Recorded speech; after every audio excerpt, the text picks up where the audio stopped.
guard of honor, marked by K9, present and ready to serve.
Tayari Rais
yapi ambayo yameweza kuafikiwa. Kumbuka ni kila mwaka ama ni hatua ya kila mwaka ambayo rais huweza kuifanya katika kufika bunge hili. Kwa hivyo mwaka jana pia aliweza kuwa hapa na akaweza kuzungumzia masuala tofauti tofauti. Hivi leo pia atakuwa anafika kuweza kuzungumzia masuala ambayo Wakenya wanaweza kuwa wanatarajia kuona.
Na tuombe.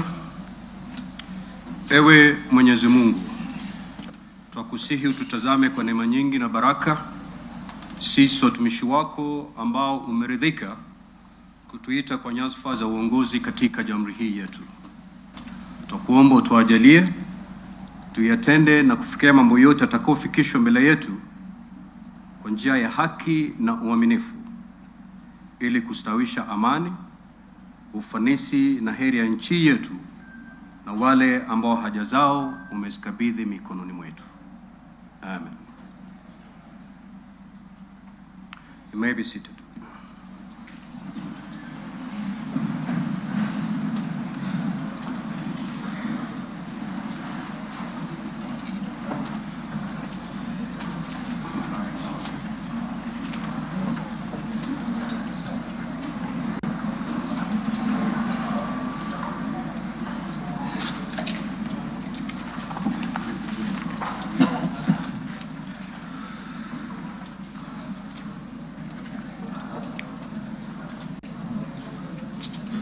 Order, Honorable Senators.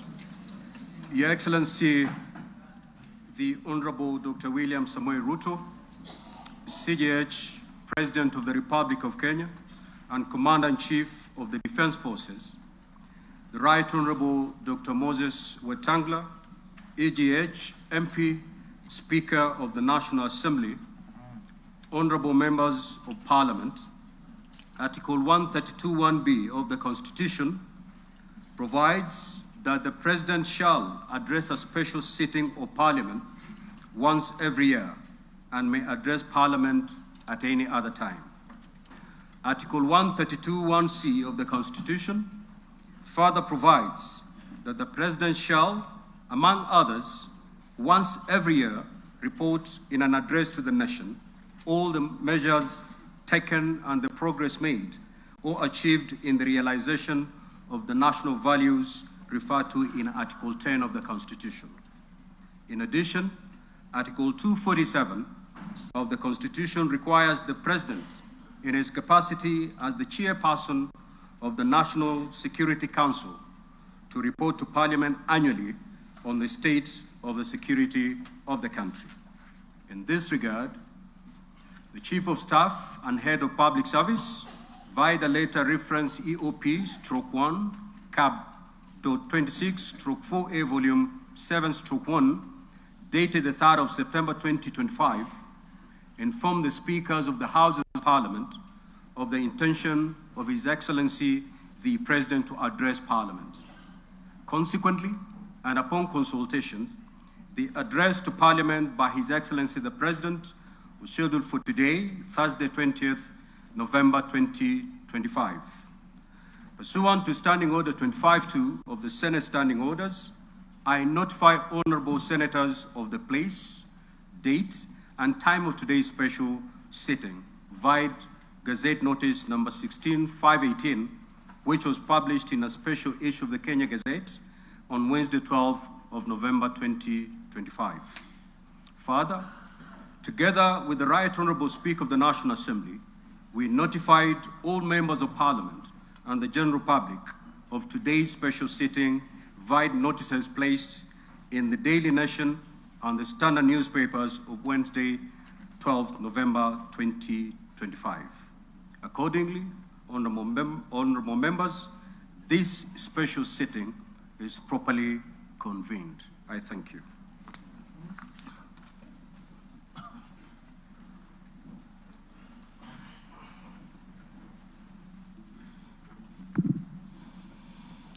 Your Excellency, Honorable Dr. William Samoei Ruto, CGH, President of the Republic of Kenya and Commander-in-Chief of the Kenya Defense Forces, the Right Honorable Amason Kingi, EGH MP, Honorable Speaker of the Senate, Honorable Members of Parliament, members of the Diplomatic Corps, distinguished guests, ladies and gentlemen. Article 1321(b) of the Constitution requires the President to address the nation once every year and at any other time. Further, Article 1321(c) of the Constitution requires the President to, once every year, report in an address to the nation on measures taken and progress achieved in the realization of our national values. Additionally, Article 1321C3 of the Constitution provides that the President shall submit a report for debate to the National Assembly on the progress made in fulfilling the international obligations of the Republic. In this regard, honorable members, by way of a message to the House, His Excellency the President conveyed his desire to address a special sitting of the Houses of Parliament today, 20th November 2025.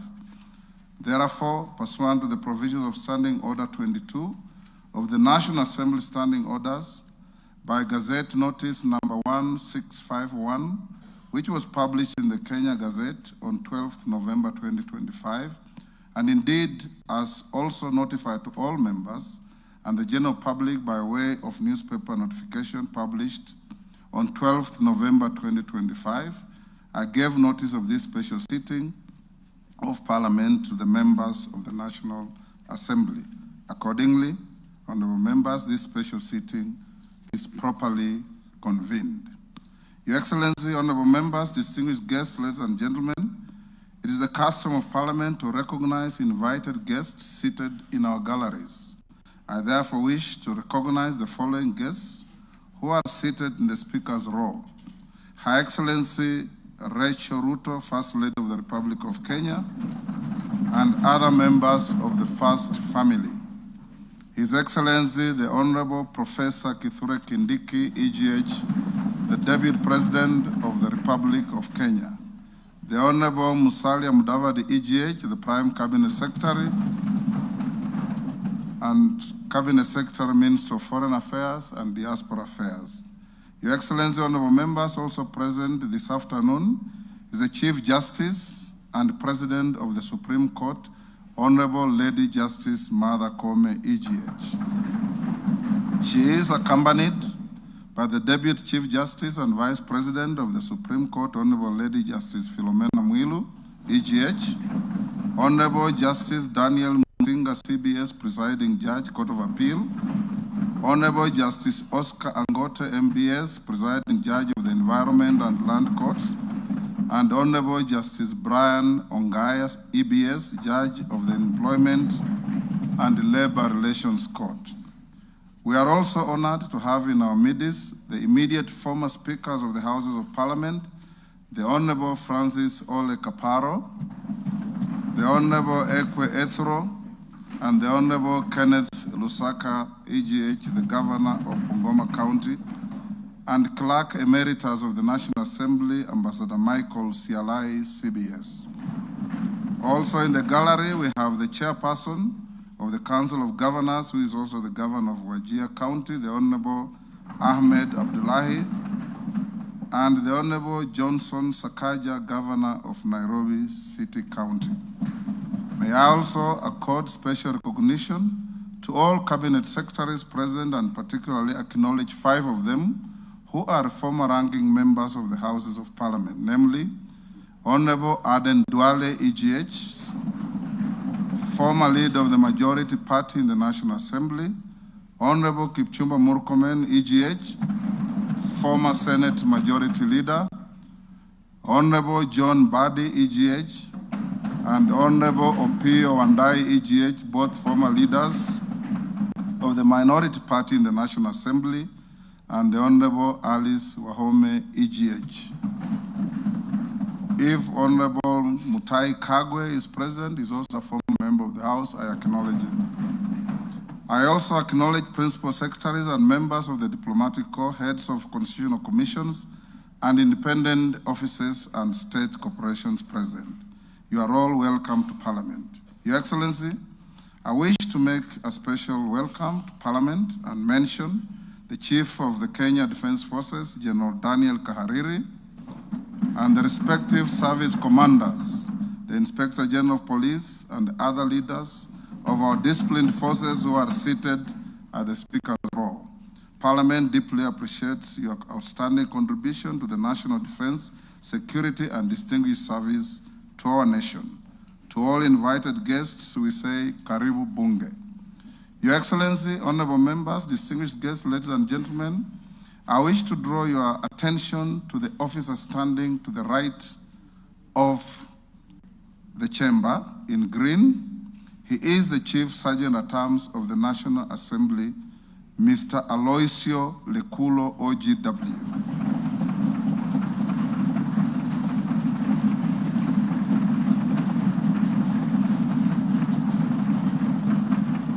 Your Excellency, this special mention of this gallant son of Kenya is for the reason that he comes from the smallest community in our nation, the El Molo community, a community which, according to our last census, numbers just about 500. He has risen through the ranks as a high school teacher, as a DO, and competitively employed in Parliament in the year 2006 in the Sergeant's office, rising to become the Chief Sergeant at Arms. Today is his last day on duty, having served diligently in public service.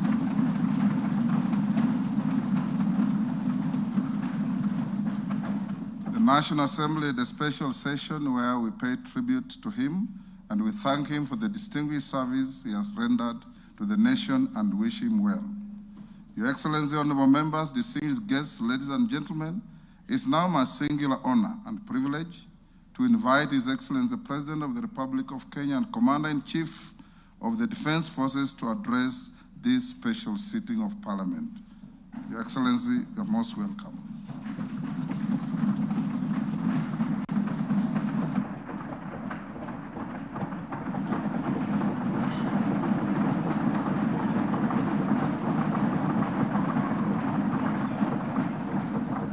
Thank you very much.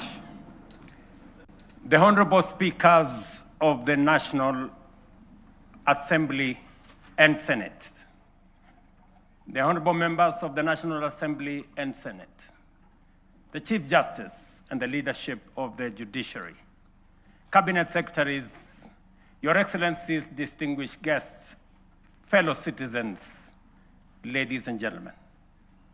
2 years ago, when I delivered my first State of the Nation address, I had a vision to sell. Today, I have a story to tell. A story written not in the quiet offices or the comfort of boardrooms, but out in the blazing sun of our farms, in the dust of construction sites where our affordable homes now rise, and in the grit of our community health workers, doctors, medical professionals who refuse to surrender in the quest for universal health coverage. It is written in the steady hum of our factories, in the determination of millions daring to dream and finance their vision through the Hustler Fund, in the courage of our young people working on housing sites, in the Climate Works program, in the digital ecosystem, and in the bravery of those who, looking beyond our borders, have sought livelihoods abroad to sustain families back home. A story of sacrifice, a story of sweat, a story of progress that has not come easy. It is a story you can see in the numbers, feel in the homes, and trace in the lives transformed across our republic. A story whose facts are available for all to examine, except perhaps for the cynical who have no facts.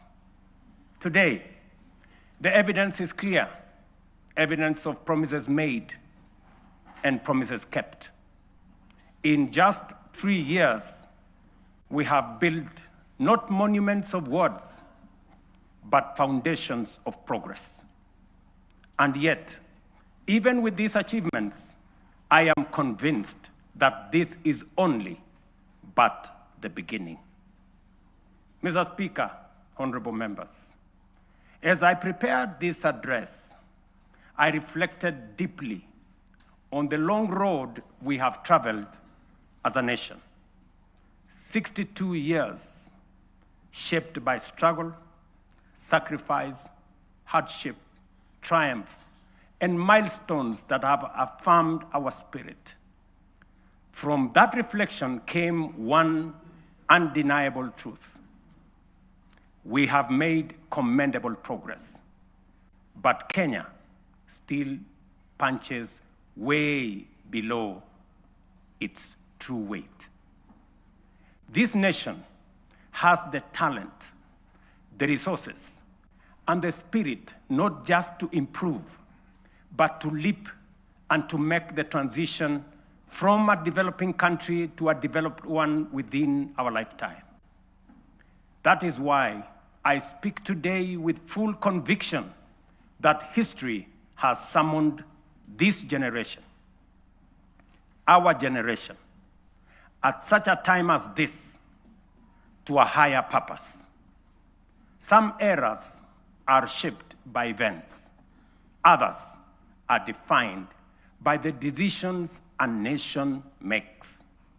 And today, Kenya is called to make such a decision, to finish the journey our forebears began, and finally turn our long-held potential into lived reality. To do this, we must cast off the prevailing mindset of being content with the average. We must step beyond the comfort of the familiar and the ordinary and reach with courage, clarity, and conviction for nothing less than excellence and greatness. Therefore, as we examine the achievements of the past 3 years, results that have laid a firm foundation for equality of opportunity and a nation where no one is left behind, today I will also place before you not just a vision, but a national project that is realistic, grounded, and entirely within our reach. A vision not just to grow, but to transform. A roadmap not merely to move forward, but to rise. To rise from developing to developed. To rise from potential to reality. To rise from promise to prosperity. To rise from the third to the first world. To rise finally into the Kenya we have long imagined, the Kenya we deserve. For long, our ambition was held hostage by small thinking and ordinary expectations. But that era must now be confined to the past. Today, we stand on the threshold of something far greater, a moment in which we can say that our parents dreamed of and what our children yearn for, we will accomplish in our lifetime. As we know, this is achievable because others have done it before. I have often spoken of the Asian tigers, South Korea, Singapore, Hong Kong, Malaysia. And by the way, members, the Prime Minister of Malaysia will be here this weekend. Countries that at independence were our peers in nearly every measurable way. They had no extraordinary resources. They were not superhuman. They simply had the courage to make bold, disciplined, deliberate choices. They invested in their people, demanded excellence, and refused to be trapped in the limitations of their circumstances. They refused to make peace with mediocrity. Today, they stand as first world economies. If they could rise, so can Kenya. It can be done. Let me repeat. It can be done. Later in this address, I will set out the strategic choices, the reforms we will deepen, the sectors we will unlock, and the investments we will prioritize to move Kenya to the next level. I say all this not as a personal badge of honor, but as a recognition of what we have achieved together, the Kenyan people, the leadership in all arms of government, and across all political formations. Honorable members, the last 3 years have not been easy. We have agreed, sometimes disagreed, and at times those disagreements have carried great cost. We have compromised, we have confronted hard truths, and we have endured storms none of us invited.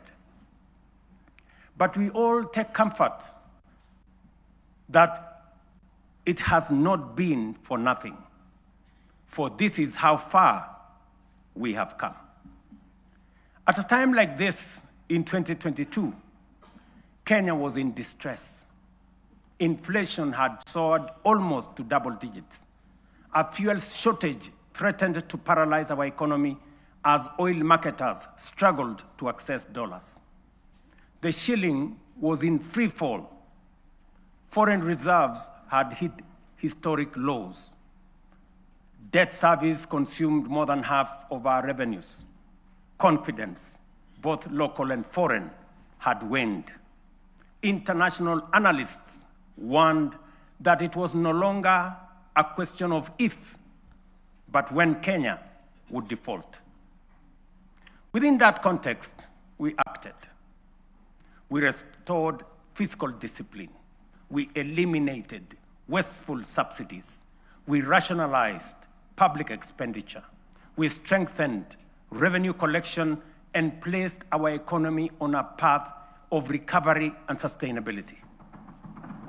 Inflation, which stood at 9.6% in 2022, has steadily declined to 4.6% as of last month, bringing much needed relief to households. The shilling, once in perilous downward spiral, has stabilized at 129 to the dollar for nearly 2 years, a direct consequence of prudent monetary policy and disciplined fiscal management. Our successful Eurobond redemption signaled to the world that Kenya honors its obligations. 3 years ago, Kenya was ranked the 8th largest economy in Africa with a GDP of $115 billion US. Today, our GDP has increased to $136 billion, moving us up to become the 6th largest economy on the continent, according to IMF. This steep rise, ladies and gentlemen, is not accidental. It is the product of deliberate choices, disciplined execution, and strategic reforms that have strengthened our economy and unlocked its potential. Our foreign reserves have surpassed US $12 billion, the highest in independent Kenya. This has restored certainty, cushioned our economy from external shocks, and restored investor confidence. International markets have taken note. Just this week, 14 of the world's leading financial institutions, including Citigroup, JP Morgan, Standard Chartered, and Goldman Sachs, projected that Kenya's economy will expand by between 5 and 5.8% in 2026. This confidence is anchored in solid fundamentals: lower credit costs, rising exports, improved household spending driven by low inflation, and a broadly stable macroeconomic environment.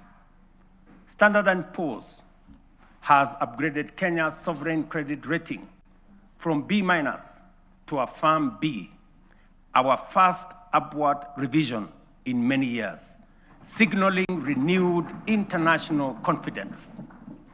This upgrade lowers our risk profile, attracts more investment, and reduces borrowing costs for both government and the private sector.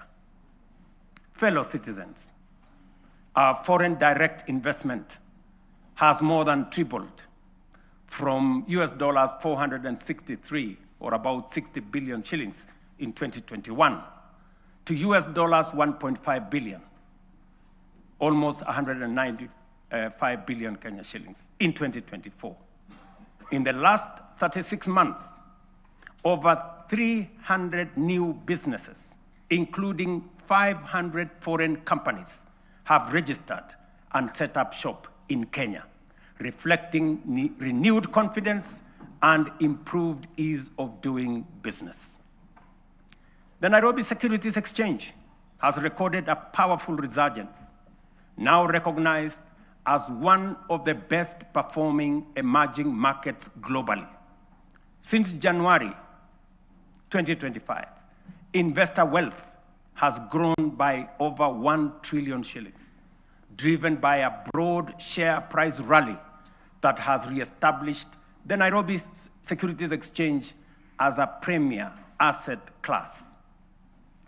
The NSE is on track for its strongest performance in over a decade, building on last year's remarkable gains. This renewed vibrancy is a clear vote of confidence in Kenya's direction and in the reforms we have undertaken. In short, Mr. Speaker, honorable members, the world's most respected economic assessors and market sentiment are affirming that what we already know, that our economy is strengthening, our prospects are brightening, and confidence in Kenya is rising. Our critics, the high priests of eternal pessimism, who criticize without responsibility and tear down without offering alternatives, will want you to believe that our economy is going in the wrong direction. But while everyone may speak their mind, and that is the beauty of our democracy, no one is entitled to manufacture self-serving falsehoods and traffic them as facts. And facts are exactly what I present here today: clear, verifiable, and indisputable. Mr. Speaker, one of the greatest contributors to the high cost of living is the cost of food. Kenyans in 2022 marched with empty sufurias, a stark symbol of frustration and unbearable cost of basic commodities. From the very outset, we made an intentional and strategic decision to subsidize production and not consumption. We understood that lasting relief would not come from temporary subsidies and price controls, but from strengthening the foundations of agricultural production. We also recognized that agriculture is not merely another sector of our economy. It is the lifeline of our nation. If we were to secure households, stabilize prices, create jobs, expand industry, and spur exports, agriculture had to be the fulcrum of our transformational agenda. To organize the sector and improve service delivery, we launched an integrated digital platform to register farmers. In 2022, fewer than 300,000 farmers were on record. Today, over 7.1 million farmers are registered on the Kenya Integrated Agricultural Management Information System, giving us visibility to design scientific targeted interventions and eliminate extortionists, getaway brokers, and drive out cartels and middlemen. This has enabled us to implement the fertilizer subsidy program at scale. To date, over 21 million bags of affordable fertilizer have been distributed, reducing the price by nearly 2/3 and saving farmers Kenya shillings 105 billion so far. This year alone, we delivered 7 million bags of fertilizer and 35 million kilos of certified seed. And next year in 2026, we plan to distribute 12.5 million bags across all the 1,450 wards, ensuring every farmer has access to affordable inputs. The impact has been phenomenal. Productivity in all our agricultural sectors has gone up. National maize harvests have risen from 44 million bags in 2022 to 67 million bags in 2024, setting the stage for a historic harvest this year of 70 million bags. The results are visible in markets and homes. The price of a 2-kilogram packet of flour has fallen from what it was 250 in 2022 to as low as 130 today. For millions of households, this is meaningful daily relief. The transformation across our value chains is equally compelling. Tea production has grown, with earnings rising from Kenya shillings 138 billion in 2022 to Kenya shillings 215 billion in 2024, a 56% increase. The coffee sector, once on the brink of collapse, is roaring back. Nearly 50,000 seedlings have been distributed. Earnings have risen from an average of Kenya shillings 70 per kilo to now between 120 and 150 shillings per kilo.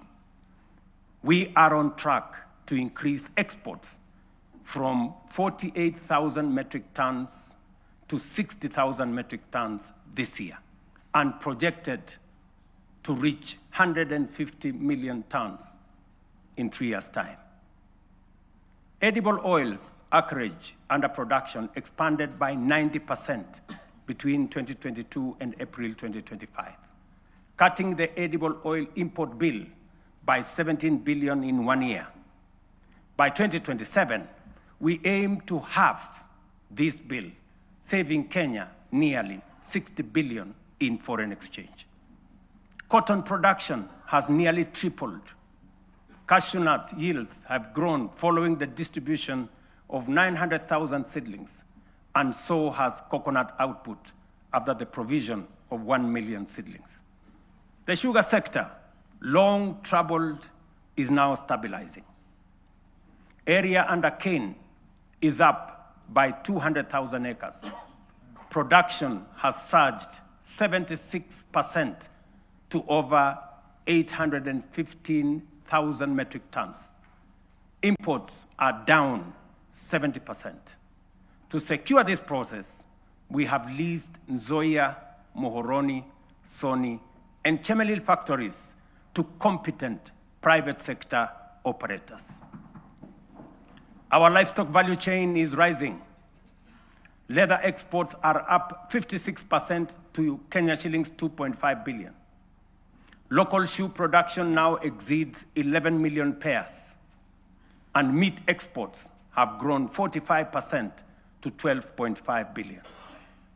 In dairy, milk production has surged to 5.3 billion liters, while exports have nearly doubled to 9.4 billion. Dairy farmers' support has enhanced with the installation of 230 new milk coolers. Nearly 8 million animals have been vaccinated, and Kevevapi has produced a record 94 million vaccine doses, which are used locally and also exported to our neighbors in the region. We have reduced the cost of sex semen from 8,000 shillings per dose to 1,000 for our dairy farmers. The outcome of these reforms is unmistakable. We have enhanced food security, raised farmer incomes, driven agro-industrialization, and expanded Kenya's export footprint. This is the transformation we promised, now unfolding across our nation, fulfilling the national values and principles of governance, particularly sustainable development, as required under Article 10 of our Constitution. It is in accordance with this constitutional duty that I report to this House today. Mr. Speaker, honorable members, let me now turn to healthcare, the foundation of human dignity and the heartbeat of every nation that chooses compassion over neglect. Over the last 3 years, we have undertaken the most ambitious transformation of health systems since independence. Reforms rooted in equity, powered by innovation, and guided by a simple conviction that every Kenyan, wherever they live and whatever their means, deserves equal care. 27 million Kenyans are now registered in SHA, more than triple the number ever reached by the former NHIF. This is a demonstration that leaving no one behind was and is not a slogan. It is a promise on course to fulfillment. Additionally, more than 10,000 health facilities across the country have signed in to serve under this new system. But honorable members, real healthcare begins long before patients reach a hospital. That is why in September 2023, we deployed 107,000 community health promoters, the largest primary health workforce in our history, trained, equipped, and present in every ward in all our 47 counties. Their impact has been extraordinary. Consider 3 statistics. 8.9 million households have so far been visited. 9.9 million diabetes screenings have been done with 134,000 cases diagnosed. 6.5 million hypertension screenings have been conducted with 305,000 cases confirmed. Millions of lives have been touched and thousands saved. This is what equity looks like. This is the meaning of universal health care. This is leaving no Kenyan behind indeed. Behind these numbers stand the community health promoters, quiet, devoted, tireless, heroes of this new era. Today, we honor them. We thank them. To them, we say Kenya is healthier because of you. Mr. Speaker, when I promised that those unable to pay would be supported by government under UHC, the cynics scoffed as usual. Today, we are paying premiums for 2.3 million vulnerable Kenyans, including orphans, widows, the elderly, and those without income, because for them, healthcare is not a privilege. And I must commend members of this august House who have stepped in to support vulnerable families in this gesture. We are also modernizing hospital equipment through the National Equipment Service Project, replacing the old MES model that burdened counties with heavy upfront costs. Under the new fee-for-service system, private partners install, maintain, and run state-of-the-art equipment, and public facilities pay only when they use them. We have overhauled KEMSA to end the chronic crisis of drug shortages, raising medicine availability from 48% to 68%, and to a projected 90% by the end of this year, and 100% by March next year. This is more than healthcare reform. It is a long-deferred promise finally taking shape. A Kenya where every citizen can face tomorrow with confidence, knowing their nation will stand with them in their hour of need. It fulfills our national values of dignity and equity as stated in Article 10 of the Constitution. In the same spirit, the government is strengthening financial protection for Kenyans under cancer treatment.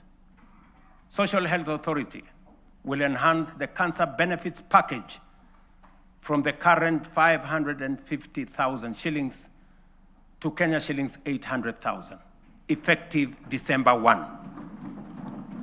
This enhancement responds to the rising cost of sustained cancer care and ensures that patients can access quality, uninterrupted treatment without facing financial hardship. Mr. Speaker, honorable members, when I assumed office, our education sector was in distress with a strained CBC transition, a chronic teacher deficit, universities on the edge of insolvency, and overstretched infrastructure. We moved quickly to restore education as the great equalizer. Through the student-centered funding model, scholarships and loans now follow need and merit, placing the learner at the center. Nearly 500,000 students have already benefited from this model. We then tackled the teacher crisis head-on. We have hired, as you all know, 76,000 teachers with 24,000 more to be brought in by January next year. That will translate to 100,000 teachers in 3 years, an achievement unmatched in the history of our country. Together with the national government CDF, we have delivered 23,000 new classrooms and 1,600 laboratories are under construction, easing congestion and giving CBC the dignified facilities it requires. TVET has become the engine of practical skills. Enrollment has leaped from 341,000 in 2022 to 718,000 as young Kenyans embrace engineering, ICT, modern agriculture, hospitality, design, and the trades that power a modern economy. In strengthening education at every level, we are giving life to the national values in Article 10, especially equity, human dignity, and sustainable development, ensuring every child has a fair chance to rise. Mr. Speaker, honorable members, 3 years ago when we said we would deliver affordable housing, the cynics dismissed it. They said it was fantasy. When they realized we were serious, they called it impossible. And when we broke ground across the country, they suggested that these projects would stall. Today, those doubts have given way to a very different question from Kenyans everywhere. How do I own one of these units? That is now the question. Across the country, we are delivering the most extensive housing rollout in Kenya's history. 230,000 affordable homes. And we meet student needs. 178,000 beds have been packaged for universities, TVETs, KMTCs, with 74,000 already under construction, transforming a sector where fewer than 10% once had decent accommodation. Additionally, 270 modern markets are taking shape nationwide, providing vital spaces for women and MSMEs, with another 175 underway, expanding the backbone of local commerce.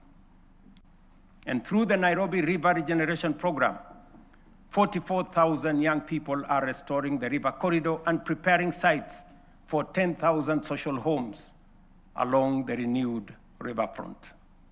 The program, the housing program, including markets and hostels, has created over 428,000 jobs. Jobs that include architects, engineers, plumbers, electricians, carpenters, masons, steel workers, transporters, and thousands of MSMEs in fittings, fabrication, and interior design work. At peak next year, it will employ at least 1 million Kenyans. Honorable members, this program is far more than housing. It is a national empowerment engine, creating jobs, formalizing the informal sector, revitalizing micro, small, and medium enterprises, restoring our environment, and building resilient communities. It advances equity, dignity, and sustainable development, the very values anchored in Article 10 of our Constitution.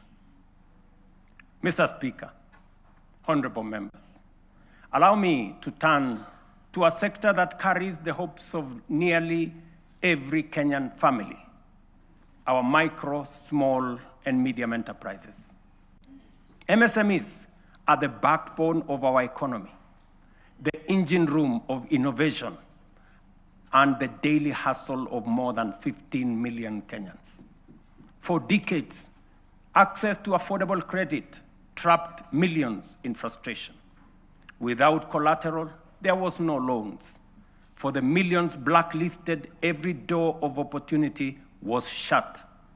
And when banks refused to take a chance, their dreams simply stalled. As promised, we broke that cycle.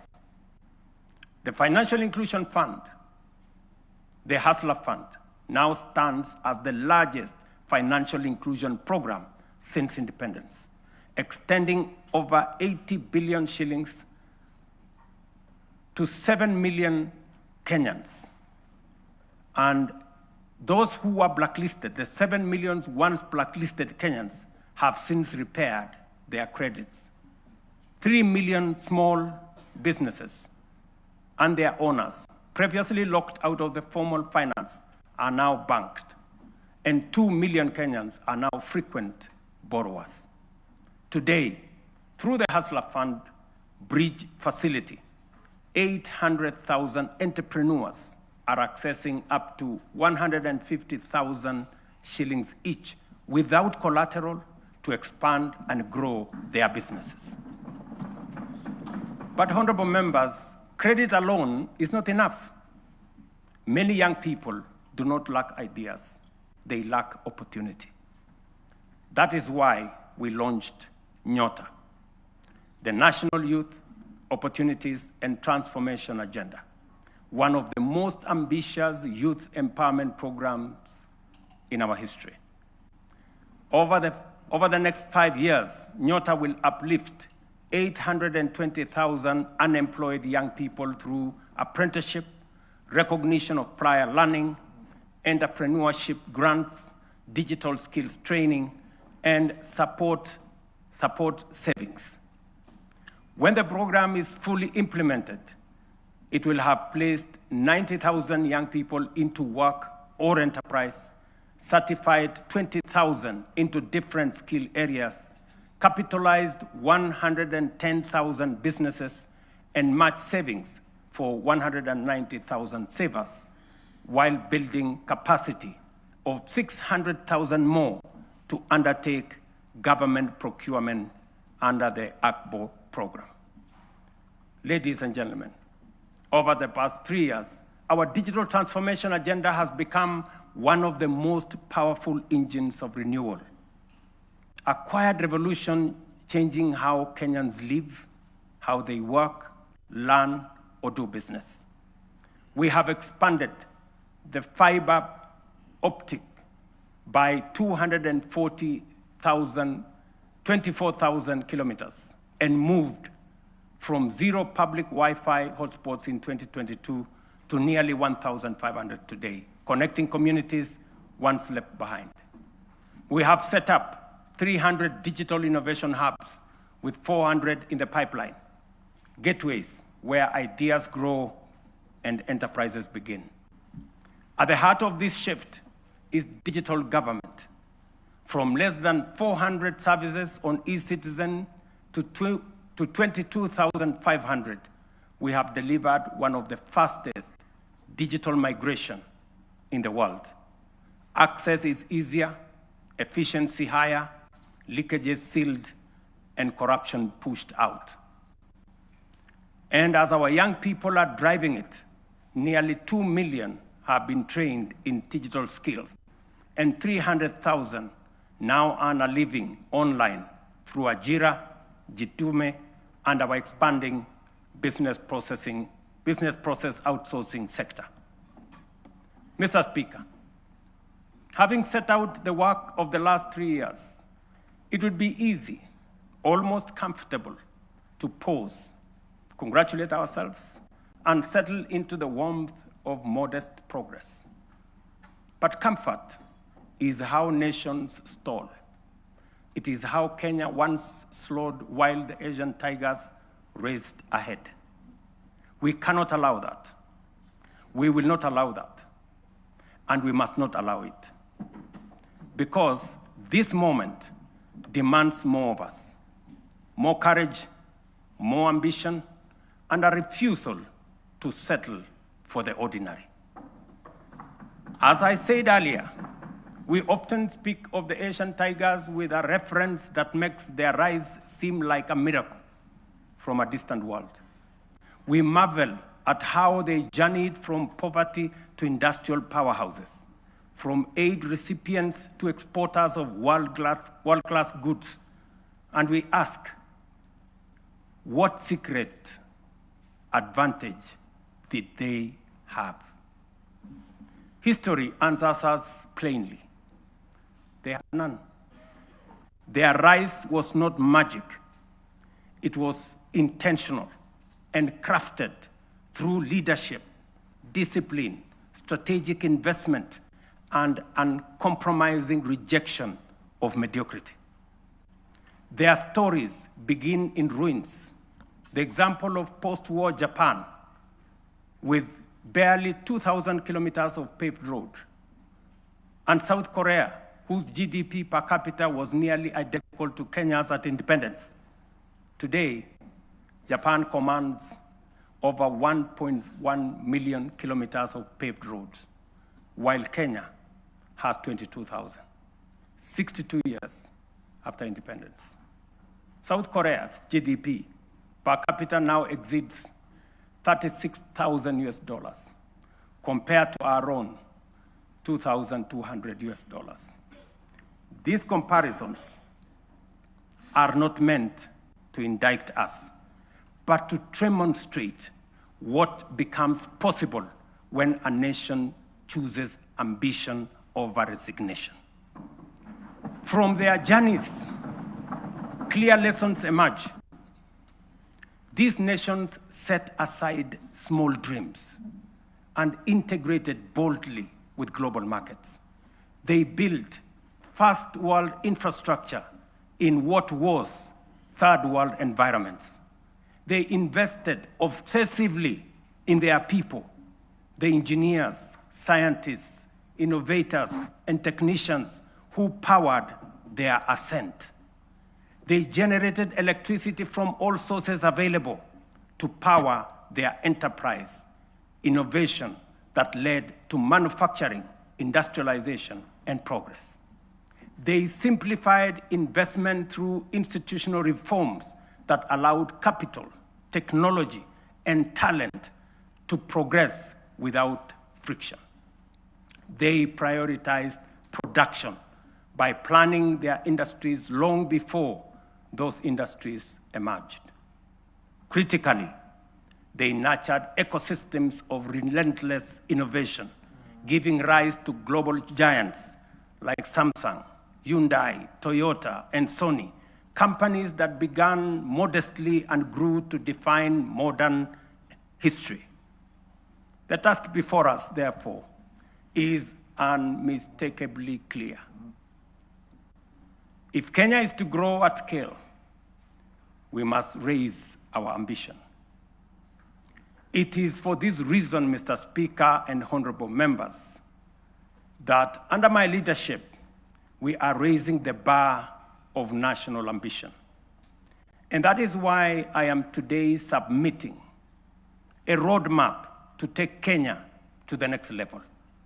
We are committing to undertake a minimum of 4 major national priorities whose rationale I shall explain.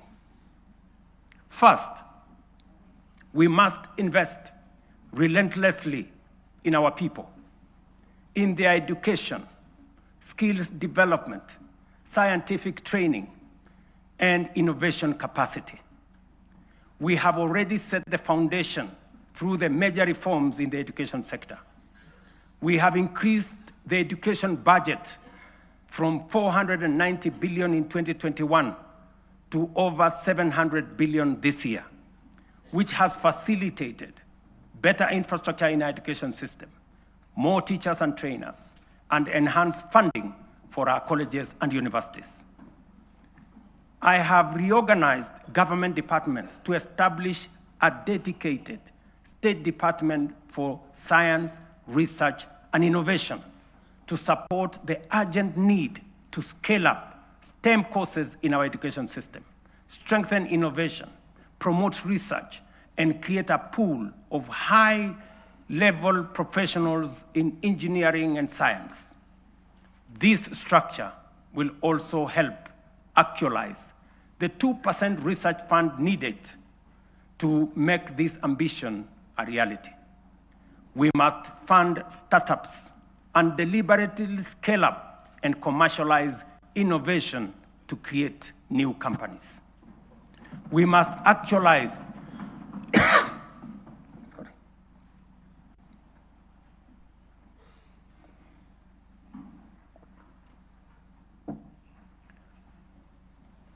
We must actualize the National Research Fund, moving from the current 0.8% of GDP to 2% of GDP. This leaves us with a shortfall today of 180 billion. Progressively, we should grow the fund to 1 trillion over the next 10 years. We will mobilize domestic public resources, private investment, venture capital, and other private sector financing to drive this effort, because no nation rises above the abilities of its citizens. Let me repeat that. Gentlemen and ladies, no nation rises above the abilities of its citizens. And we must promote a culture of enterprise so that Kenyan companies can cross borders. The example of Safaricom's M-Pesa, growing from a local solution into a global financial platform, serving more than 70 million customers in 170 countries today. This demonstrates the possibilities we can unlock. Secondly, we must turn around our economy from a net importer to a net exporter of products, goods, and services. The most urgent being imports of food products that cost us 500 billion shillings every year. Just imagine. We are importing maize, wheat, rice, edible oil, to Kenya at a cost of 500 billion shillings every year. As I mentioned earlier, we have already made interventions to reduce imports of maize, sugar, edible oils, rice, wheat, but our efforts are undermined by the natural limits of rain-fed agriculture. We can no longer allow the clouds to determine whether our people eat or not. We are able to produce enough for domestic consumption and exports, expanded modern irrigation is now necessity and the only path forward. We are endowed, ladies and gentlemen, honorable members, with arable land, yet we all know only 15% of Kenya can support rain-fed agriculture. And this limited area is what we have relied on to feed the entire nation. While 85% of Kenya does not receive sufficient rainfall, if we harvested and stored rainwater, we can bring vast arable lands in these arid and semi-arid regions into productive use. With the dams, we can transform our arid and semi-arid areas into hubs of agricultural production, even in the absence of rainfall. We must never give up on the potential of these regions simply because they receive little rain. And we must never confuse the lack of rain with a lack of water. This is why we must build at least 50 mega dams nationwide, alongside 200 additional medium and small dams and thousands of micro dams to collect and store water, not only to secure our food supply, but to bring at least 2.5 million additional acres under irrigation within the next 5 to 7 years. Therefore, the commitment to harvest and store water is not simply about food and water security. It is a strategic, nation-shaping investment, one that underpins our aspiration to be a net exporter of agricultural products, underpins economic independence, rural prosperity, and sustainable development. The Ministry of Water and Sanitation and Irrigation, alongside all relevant agencies, have already mapped out precise locations of these dams. These projects span the breadth of our republic. Sorry. From the High Grand Falls, a mega dam on River Dawa in Mandera, Isiolo, Pasalinga Dam, Yata in Machakos, Singli Canal in Garissa, Soin Koru in Kisumu, Rumuruti in Laikipia, Thochi in Embu and Tharaka, Lowat in Turkana, Mahoya Dam, Stradling Nyeri and Kirinyaga, Narosra in Narok, Aror in Elgeyo Marakwet. Others include Ndarugu in Kiambu, Kokwanyo in Homa Bay, Rare in Kilifi, Tongaren in Bungoma, and many more strategic sites nationwide.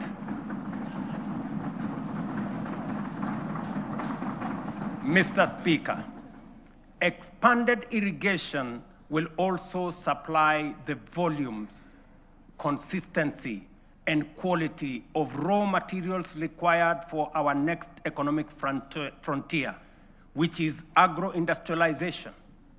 Irrigation will produce the raw materials, and our SEZs, EPZs, and county aggregation and industrial parks will convert them into high-value products for national, regional, and global markets. Honorable members, energy is the lifeblood of any modern economy. No nation has developed without abundant, reliable, and affordable power. This is our third national priority. Although we have an installed capacity of 3,300 megawatts, the intermittence of solar and wind means our farm capacity is only 2,300 megawatts, far below what the Kenya of the present, let alone tomorrow, will require. To drive domestic electrification, industrial manufacturing, e-mobility, green industrialization, digital expansion, and a technology-enabled future, we must dramatically expand power generation. Kenya is blessed with diverse, largely underexploited renewable sources, including geothermal, solar, hydro, wind, and nuclear, to undertake large-scale value addition, agro-processing, manufacturing and industrialization, sufficient, affordable, and reliable energy is a top imperative. Modern technologies, such as data centers and artificial intelligence, require large-scale energy supply. To modernize our economy, leverage on technology to create new opportunities, and to turn our agriculture and natural resources into products, manufacturing and industrialization consume many megawatts of energy. As a result, we have to generate an additional 10,000 megawatts in the next 7 years, so as to move our country to the next level and undertake the transition necessary for our growth. Our fourth national priority is transport and logistics. As the region's economic and diplomatic hub, home to the United Nations' largest office and only office in the Global South, and the sixth largest economy in Africa, Kenya must maintain world-class seaports, airports, highways, and digital corridors. Efficient transport and logistics are the backbone of our competitiveness. They accelerate national development, connect products to markets, move goods and services, lower the cost of doing business, and will reinforce Kenya as the aviation and commercial capital of East and Central Africa. History teaches us that nations rise on the strength of transport and logistics.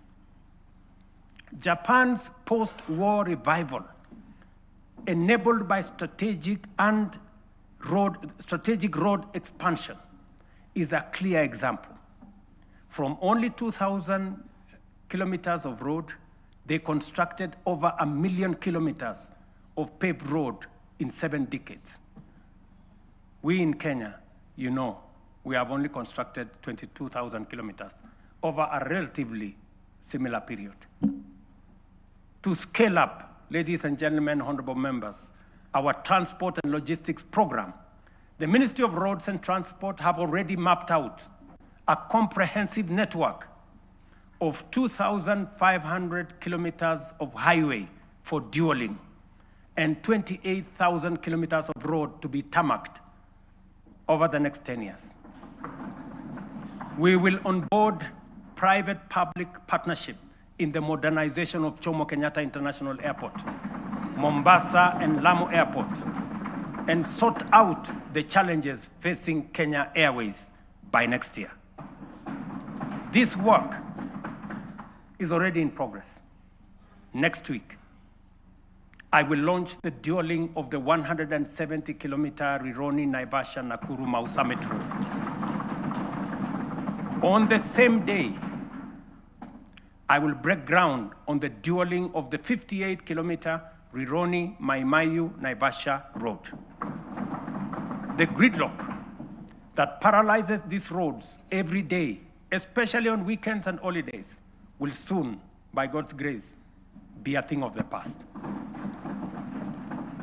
Additionally, roads earmarked for dualing include Muthaiga Kiambu Ndumberi, Machakos Junction Mariakani, Mau Summit Kericho Kisumu, Kisumu Busia, Mau Summit Eldoret Malaba, Athi River Namanga, Karatina Nanyuki Isiolo, Makutano Embu Meru Maua, Mtwapa Malindi Mombasa, all the way to Lungalunga, Kericho Kisii Migori Isabenia, and Nakuru Nyahururu Karatina, Kisii Oyugis Ahero.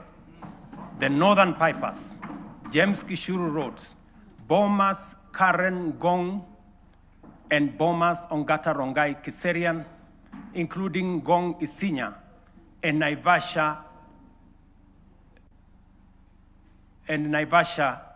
to Kikuyu, among many other key corridors nationwide.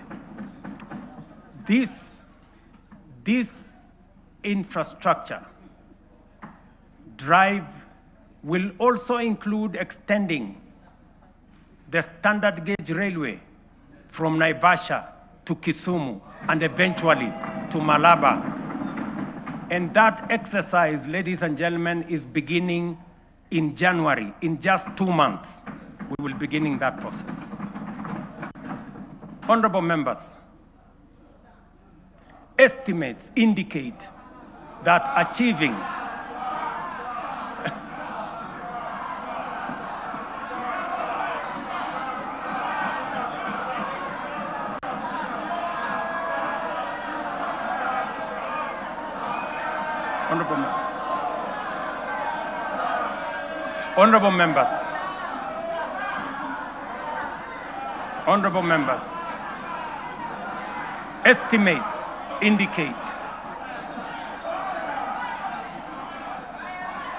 Honorable members, estimates indicate that achieving these 4 priorities will require at least 5 trillion. This is undeniably a large sum. Some may see it as unrealistic, even audacious, for a country like ours.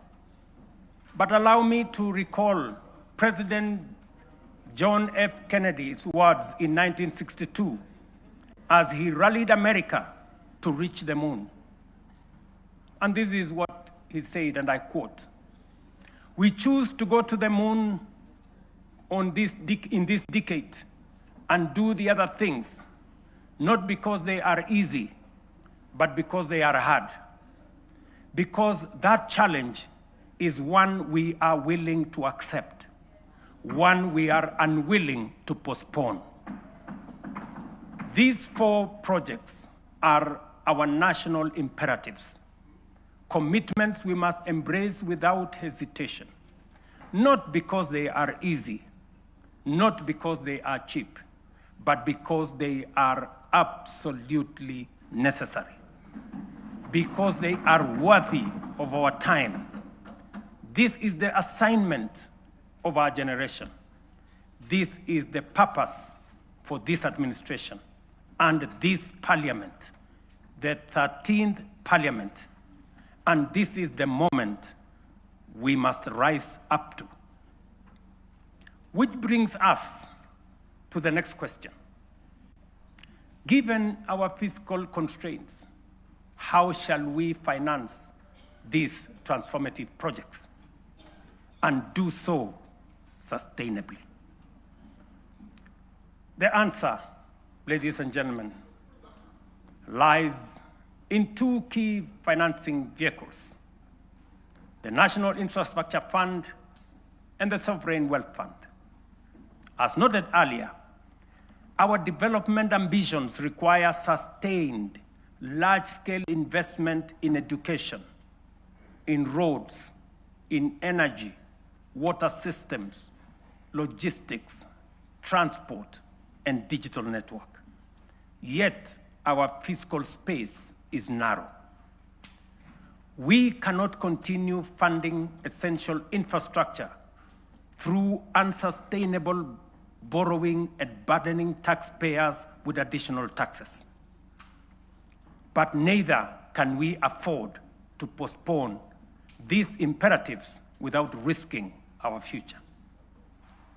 There is need to be innovative in the use of our national revenues, or the national revenues at our disposal.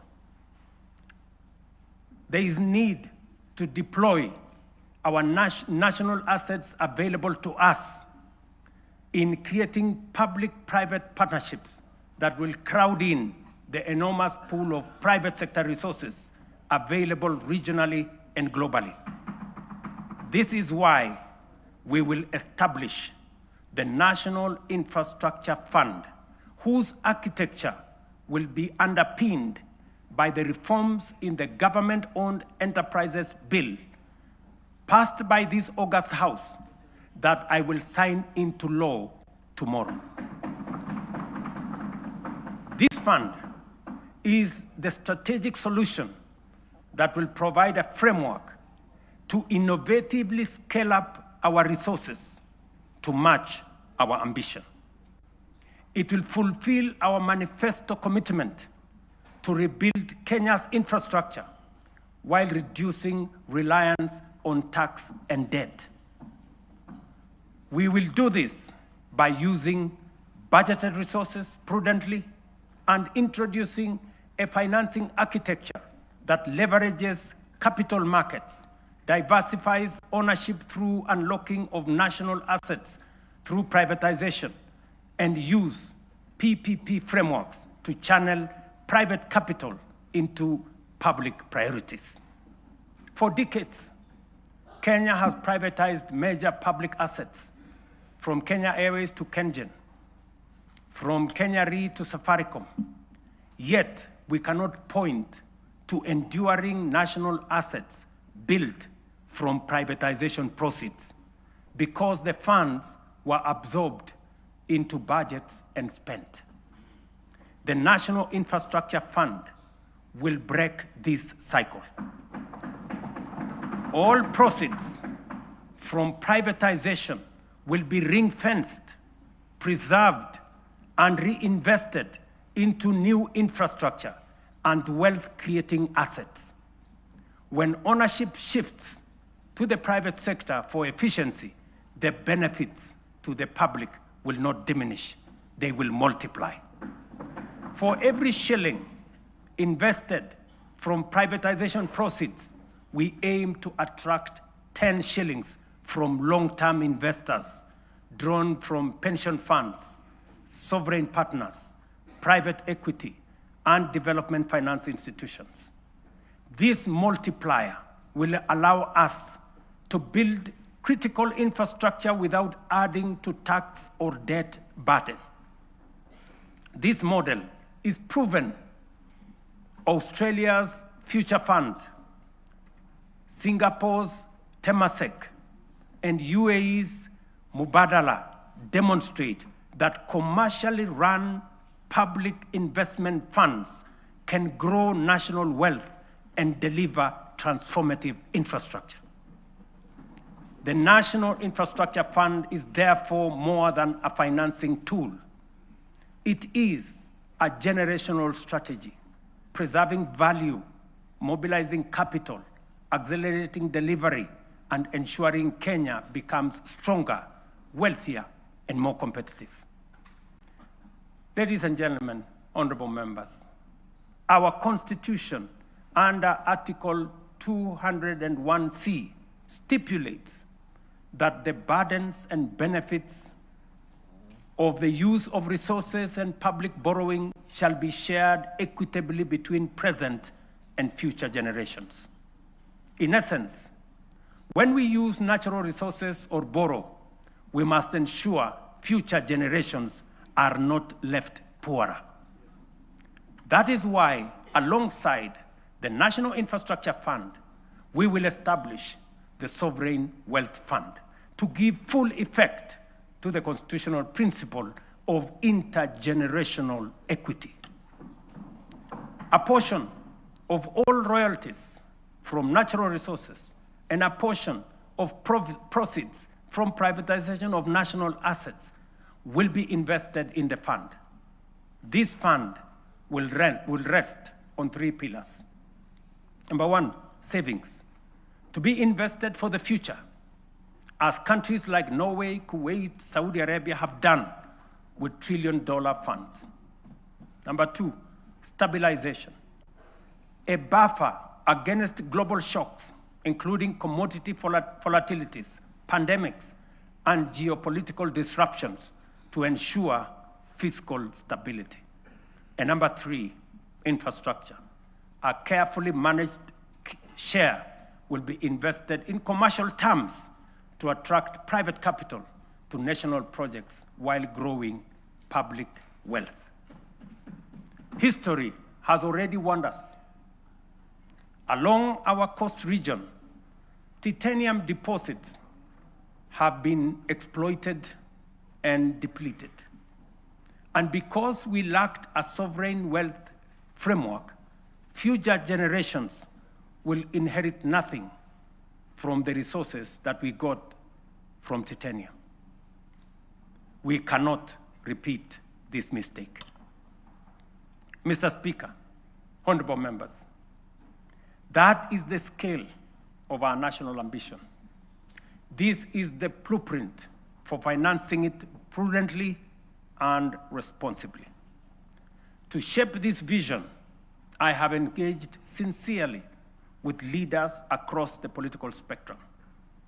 I've engaged many members of parliament, many governors, community leaders, and with Kenyans from all walks of life.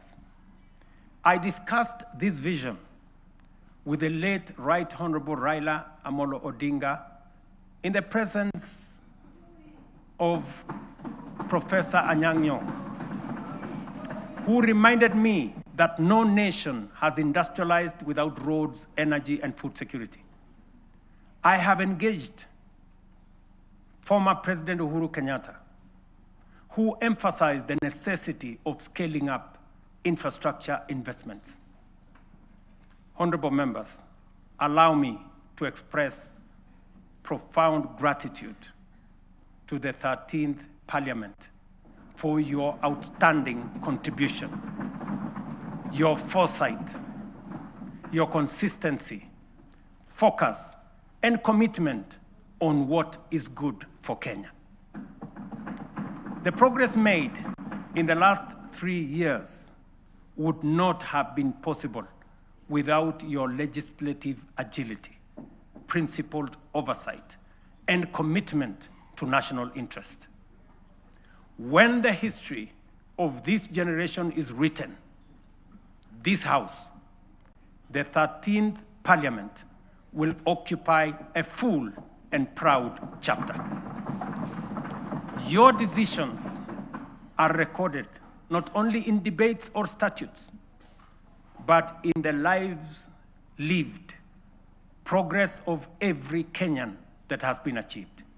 For this, I extend my deepest gratitude and appreciation. I also extend heartfelt thanks to hard-working Kenyans who have diligently fulfilled their civic duty to the nation, giving life to the constitutional values of equity, social justice, and sustainable development.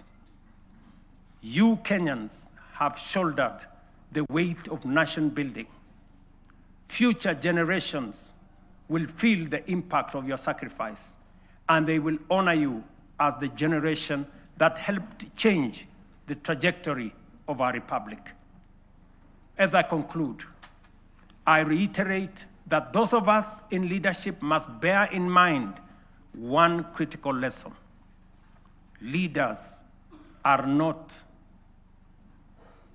ultimately judged by the vision they carry, or the statements they make, or the mantra they repeat. They are judged by the actions they take, the values they generate, the difference they make, and the impact they leave in the lives of the people. Mr. Speaker, honorable members, let history record that this generation refused to be timid, that we chose ambition over fear, action over excuses, and progress over false comfort of low expectation. Let it be said that when Kenya stood at crossroads, we reached for the higher path. The work ahead is formidable, but so is the Kenyan spirit. This is our moment to lift Kenya to the next frontier. This is our moment to shape a nation worthy of its promise. This is our moment to rise. Honorable members, it is now my pleasure to submit to Parliament the following 3 reports as required by the Constitution. Number 1, reports on all measures taken and progress achieved in the realization of the national values as I have espoused. Number 2, report on progress made in fulfilling the international obligations of the Republic. And number 3, the report of the state of security of the country.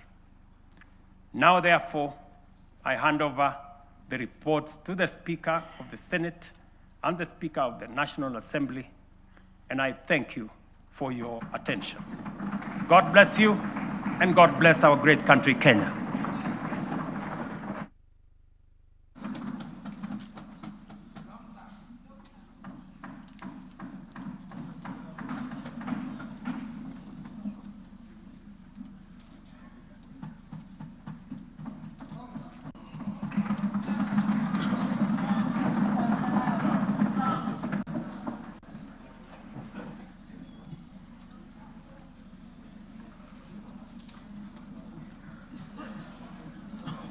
Honorable members, let us be upstanding.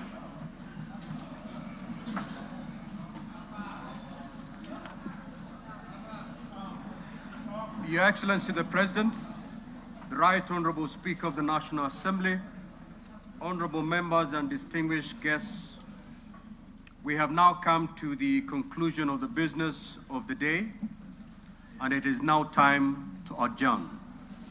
The Senate stands adjourned until Tuesday, the 25th of November, 2025 at 2:30 p.m. in the Senate chamber. Thank you.